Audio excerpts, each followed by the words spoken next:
Hello and welcome to this week's edition of the Sunday School Informer. It is hard to believe, but it is already October the 10th. And so let me share with you not just a quick reading through the announcements this week, but let me give you some details behind the announcements so that you're in a great shape to make good announcements in your class so that everybody knows what is going on and some of the details behind the scenes. So first, let's talk about the church conference that's coming up this one. So Sunday morning, we'll have two church conferences. In the morning, we're going to have a special called church conference. And so at the end of the first worship service at the 8:30 hour, we'll be called into special church conference to vote, and vote only, on Kurt Wooldridge as our full-time associate pastor for our church. And so Kurt will be sharing in the morning worship service, and so but at the end of each worship service there will be a vote on Kurt as the associate pastor. And so at the end of the third worship service, the special called conference will be closed and we'll tabulate the results, and I'm sure we'll be able to announce that sometime later in the evening. Then Sunday night at 6:30 p.m. we'll have our regular church conference, and that is we'll have our staff reports and the budget and the reports from all the groups that we normally have. But the big thing is that the real estate committee team will be bringing to us a recommendation about expanding our campus, and then the feasibility team will give their first look or full report of proposed changes to our worship center and adjacent areas. And so we're not going to be voting on that. It's important to let people in your group know. No vote, but it will be the first opportunity to look at the plan, to see it, to hear all of the rationale behind it, and then to hear the schedule for the town hall meetings where we could come give suggestions, talk about it, and those sort of things. We won't actually vote until 2017. It's a long process, but I think a very valuable process. And so help people understand that special called in the morning, and then in the evening we've got our regular called church conference. Enough about that. Men's Ministry Chili Cook-Off. And so on October 23rd, 6 p.m. in the FLC Commons, that's the space we would normally refer to as the youth area, we'll have our chili cook-off. There are two categories for the chili cook-off. There is the best chili category, and then there is the best non-chili category. So some of us like to bring soups or different things, and so give us an opportunity if you're not a real chili fan, there'll be something there for you. Then after we've dined on chili, judged the best of the best, so to speak, awarded the coveted plastic spoon, and Dr. Brewer will be here. And you remember Dr. Brewer? He was our interim pastor while we were waiting on God to bring us Jared. He'll be our guest speaker for the evening, and we enjoyed Dr. Brewer, and so you'll want to come be a part of that. So men, chili, friend, and bring your son if you'd like. And so we'll have a good time, so be a part of that.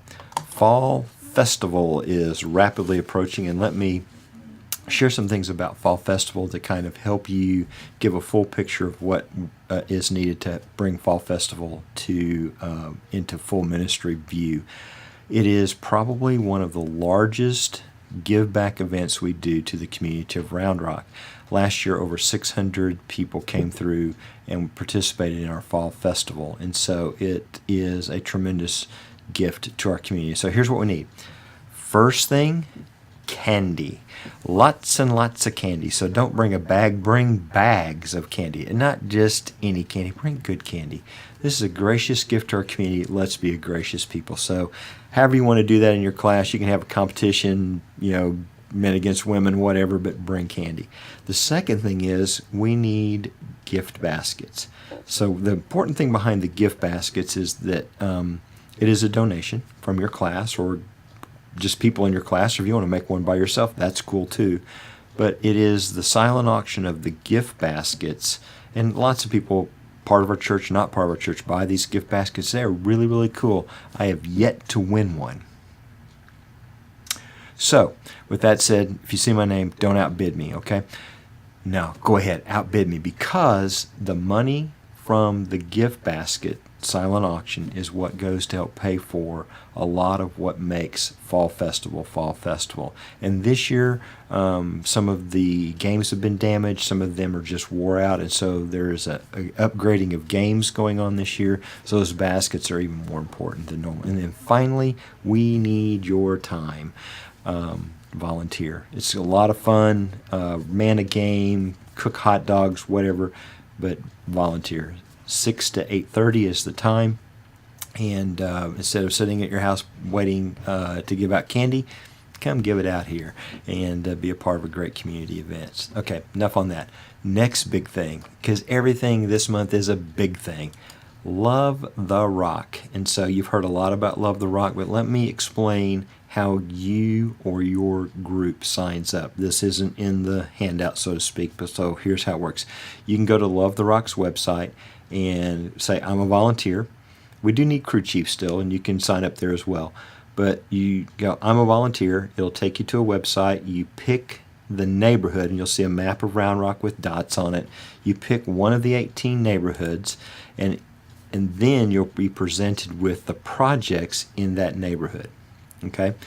And so if you want to sign up as an individual, sign up, put your name in. You'll get a text, email reminder, that kind of thing.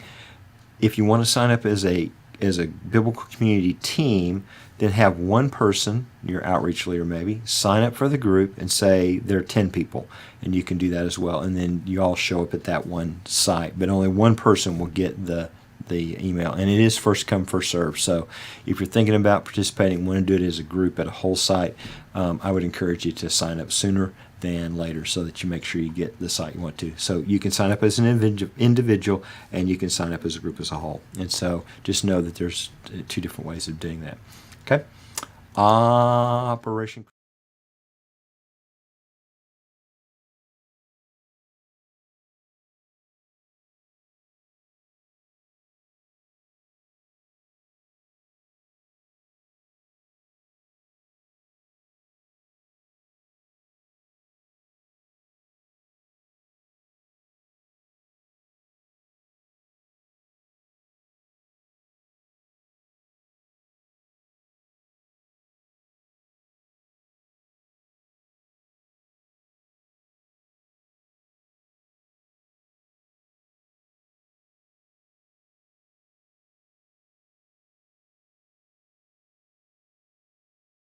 shipping it and all, moving it and all that sort of stuff. So definitely worth doing. Do several boxes as a family, because here's why this is important. And I think this gets lost sometimes. We think it's just a box of cool stuff. It is, and it should be, because it's a Christmas gift. Now, but if you're not in a Christian culture and you get a Christmas gift, there's a natural question of why would somebody care enough to do this for me? With every box goes the presentation of the gospel. What a tremendous way to touch the lives of kids and to share the gospel with families. And it only costs you a trip to your favorite store to fill it full of little cool kid stuff, and $7. It's a go for it. Win-win. Winner chicken dinner. And so be a part of Operation Christmas Child. All the stuff's on the website. And then finally, on the back, I love this statue. It is called The Race. It's in Ontario, Canada. It also has another nickname. It is called The Rat Race. And so it's a commentary on striving for goals and a lot of stuff. But I love this hurried thing with a little bit of snow on it and the serenity of it. And it got me thinking about the role of patience in the discipleship process. And so I wrote a little article on the back of the Informer and on my blog about patience and the role patience plays in developing disciples, and quote a great article on patience, and so I hope that you'll take some time to read that. Well, just know that I'm at the end of the video, and I'll be praying for you this Sunday as you prepare to do something very important in our church, and that is lead in transformational Bible study in many different roles. And you pray for me, because I have the opportunity to teach this study, and I am excited. And so you be praying for me, and I'll be praying for you, and we'll expect God to do something great here at First Baptist this weekend. You'll have a great time. I will talk to you later, and I'll see you Sunday. And be sure that I am practicing patience with you. Okay? Bye-bye.